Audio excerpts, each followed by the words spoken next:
Hey, if you're here, don't forget to subscribe to the Curiosity Wiki YouTube channel. Activate the bell to be the first to see the new videos. Ukraine, Russia, NATO, European Union, they have been trending in recent weeks and certainly not for the best of reasons. By now, most of the world knows what is happening in Eastern Europe. Russia has declared war on Ukraine and broken the peace in Europe. But there is one aspect of this event that not many people know about or focus on. What happens to the economy of a country that goes to war? By the end of this video, you will know exactly what happens to the economy of a country caught in conflict. The cost of war is high. Leaving aside the real human cost, war also affects economic costs. Inflation causes uncertainty, increased debt, disruption of normal economic activity. Not all factors get attention and are labeled as hidden costs, but they are very real and felt by people caught up in the conflict. When countries face many armed conflicts, the result is large numbers of internally displaced people, high levels of interpersonal violence, and a massively damaged economy. Since the end of the Second World War, we have seen a trend of increasing armed conflicts around the world. Until the 1990s, when the Soviet Union fell, most of these wars were triggered by the spirit of independence of peoples and the struggle between communism and democracy.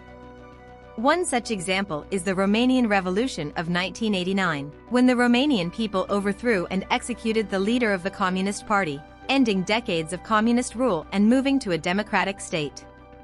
Although this left the country and the economy in a state of confusion, everything has slowly recovered, but the effects are still being felt today. Over the past 3 decades, conflicts have largely centered around ethnic and religious differences, many of which have taken place in parts of Africa and Asia, including countries such as Burkina Faso, Ethiopia, Cambodia, and others. These include civil wars and other violent acts involving Islamic terrorism. People want to believe so much that what they are doing is good for their family, friends and countrymen that they no longer question what they are doing or what is happening around them. Leaders have taken control throughout history and created false narratives in people's minds, making them believe a story through lies and omission. But with all we know about war, why do people continue to spend money on them?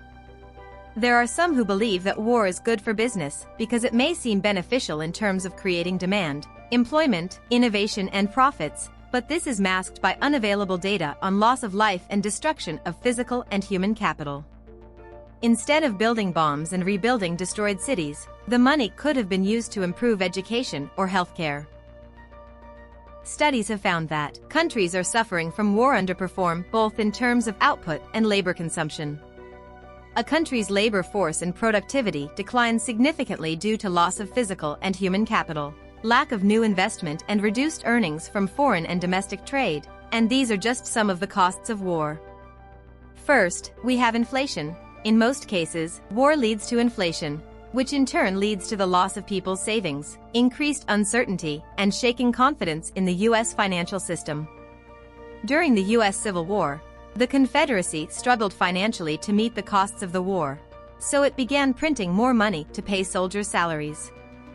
This led to a decline in the value of the currency, and high inflation hit middle-income earners hardest, who saw the value of their savings wiped out. During World War II, the U.S. once again experienced rising inflation due to rampant government spending and a shortage of workers, which pushed the economy to operate at full capacity.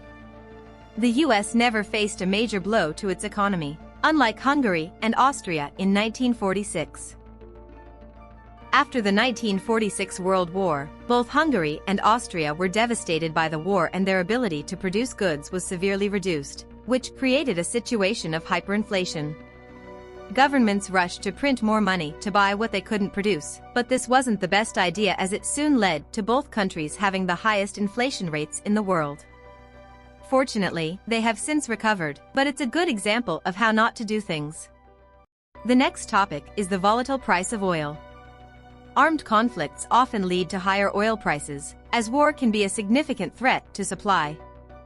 Now let's move on to more recent times. The 2022 Russian invasion of Ukraine has led to an increase in oil and gas prices, which unfortunately will lead to a higher global estimate of fuel prices. Russia will use its position as a major supplier of oil and gas to reduce supply and put upward pressure on gas prices. Now let's consider the national debt.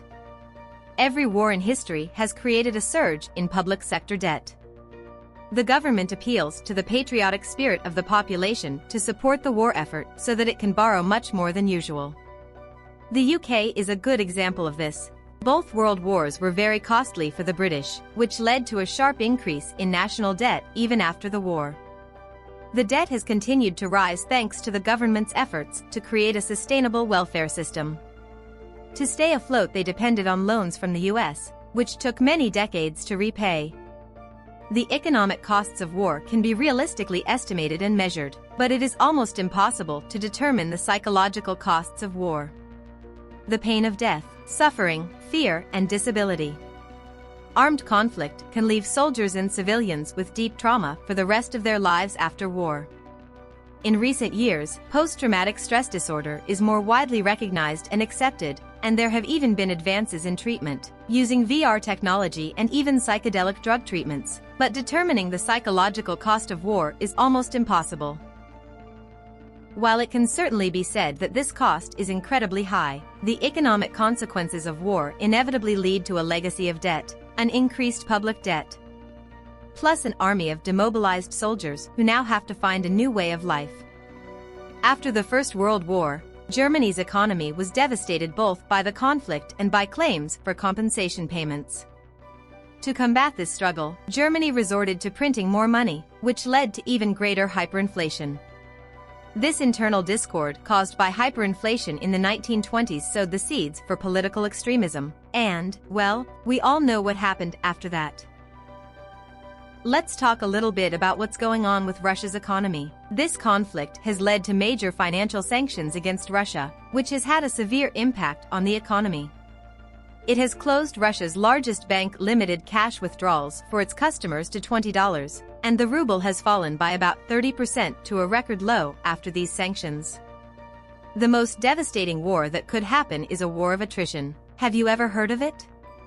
A war of attrition is a war in which both sides try to outlast the other in terms of human and military resources. If it gets to this point, we can guarantee that even if you outlast your enemy, there is no winner.